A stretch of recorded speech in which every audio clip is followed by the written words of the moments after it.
एक अद्भुत सैनिक और एक पौराणिक कहानी का नायक, तुम्हारा भाई जिसे देवता मानते हैं।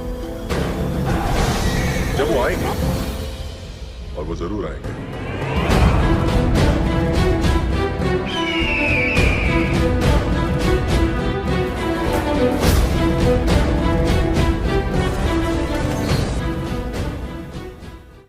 कहाँ की दिखाई जाएगी कहानी, कैसे मिलेंगे तीनों योद्धा, कौन प्ले करेगा तीसरा कैरेक्टर। जैसे कि आपने पिछली फिल्म में देखा होगा कि कोमाराम भीम और एल्यूरी सीतारमन दोनों ही आदिवासियों के अधिकारों के लिए लड़ते हैं और जीत हासिल करते हैं। ठीक उसी तरह ही फिल्म के सीक्वल में भी दोनों को फिल्म के नए कैरेक्टर के साथ मिलकर अंग्रेज़ों के खिलाफ लड़ते हुए हमें देखने को मिल सकता है। पर यहाँ सवाल ये उठता है कि इस बार फिल्म की कहानी कौन सी जगह पर बेस्ड होगी। पिछली वीडियो में अगर हम बात करें दोस्तों, तो मैंने आपको बताया था कि इस बार फिल्म का जो तीसरा main character freedom fighter Khudiram Bose का होगा, जिन्हें असल जिंदगी में केवल 18 साल की उम्र में ही उनको मौत के घाट उतार लिया गया था। पर फिक्शन स्टोरी के चलते फिल्म में उनके बड़े होने की कहानी दिखाई जाएगी। खुदीराम बोस बंगाल के मोहबानी में जन्मे थे, इसलिए फिल्म की बात करें तो कहानी भी बंगाल पर बेस्ड होगी। कहानी की अगर हम बात करें उस वक्त की है जब अंग्रेज़ों हमूकत अपनी निर्दयता पर उतर चुके थे। बंगाल के लोगों की हालत काफ़ी ज़्यादा खराब थी, जहाँ एक तरफ अंग्रेज़ लोगों को एक गुलाम से भी बदतर ज़िंदगी जीने के लिए मजबूर कर रहे थे, वहीं दूसरी ओर औरतों की हालात भी और भी खराब थी। खुदीराम बोस के पिछले कारनामों की वजह से वो अंग्रेज़ों की नज़र में बने हुए थे, पर जेल जाने के बाद खुदीराम की बहन उनको अब किसी भी तरह का काम करने के लिए मना कर देती है। अपनी बहन की कसम से बांध कर अगर हम बात करें, वो कुछ वक्त के लिए अपनी मौसी के यहाँ चले जाते हैं। एक दिन जब वो वापस अपने घर आते हैं तो रास्ते में वो कुछ ऐसा देखते हैं दोस्तों, जिससे उनके अंदर का सोया हुआ क्रांतिकारी एक बार फिर से जाग जाता है।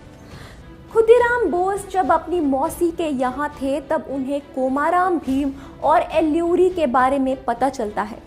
लौटने पर अपने सामने अगर हम बात करें होते हादसे को देखकर खुदीराम का खून खौल जाता है। फिर वो किसी भी तरह से कोमाराम भीम और राम से मिलने का मन बना लेते हैं। खुदीराम को अगर हम बात करें तो दोनों के बीच की जो दोस्ती है और उनके अनोखे साहस का पहले से ही पता चल जाता है, जिससे उसको इतना समझ आ जाता है कि अगर उसकी बात दोनों में से किसी एक तक भी पहुंच जाती है तो दोनों ही उसकी मदद करने के लिए ज़रूर आएंगे। अपनी बहन की कसम से बांधे होने के कारण खुदीराम कोमाराम और एल्यूरी तक अपनी बात पहुंचाने का एक अलग तरीका निकालता है। खुदीराम कि अगर हम बात करें उन दोनों के नाम एक चिट्ठी लिखता है और उसे पहुंचाने का काम अपने दोस्त को देता है। अब आगे देखने वाली बात होगी कि क्या कोमाराम और एल्यूरी तक वो चिट्ठी पहुंच पाती है या नहीं। फिल्म RRR की रेस में प्रभास ने यश को पीछे छोड़ दिया है। सोर्सेज की माने तो मेकर्स ने इस फिल्म के लिए प्रभास का नाम फाइनल किया है।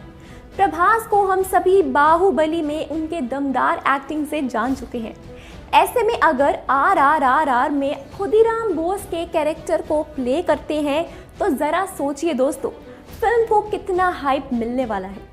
वहीं बाहुबली द कंक्लूजन के बाद फैंस एक लंबे अरसे से डायरेक्टर राजामौली और प्रभास को एक बार फिर से बड़े पर्दे पर यानी कि सिल्वर स्क्रीन पर एक साथ देखने के इंतज़ार करते हैं, क्योंकि अब तक फैंस को इतना आइडिया तो लग चुका है कि राजामौली अब जब भी कोई फिल्म बनाएंगे वो मास्टरपीस ही होगी।